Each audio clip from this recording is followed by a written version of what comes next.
I'm Atra El-Nashar on Capitol Hill. Russia is escalating its attacks on Ukraine as President Trump publicly expresses his anger toward Russian President Vladimir Putin. We're also hearing newly released audio of Trump detailing a threat he says he made toward Putin before the war began.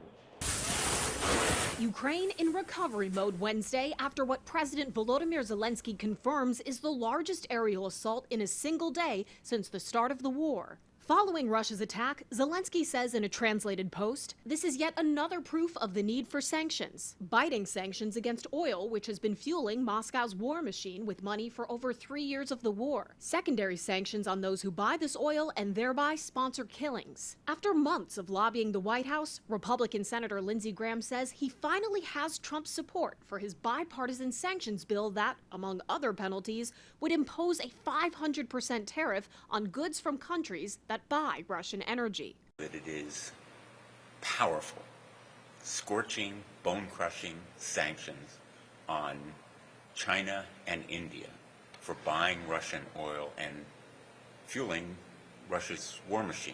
President Trump this week also reversing the Pentagon's pause on weapons shipments to Ukraine, a pause that Defense Secretary Pete Hegseth reportedly didn't fully clear with the president before implementing last week. It comes as the president is publicly growing angry with Putin. We get a lot of thrown at us by Putin for you want to know the truth.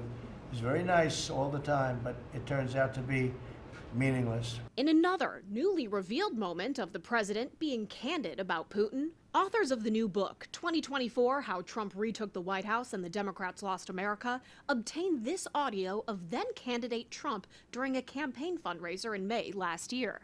Putin, I said, if you go in to Ukraine, we're going to bomb Moscow. I'm telling you, I have no choice. The public wants it. The public. So he goes like, I don't believe you.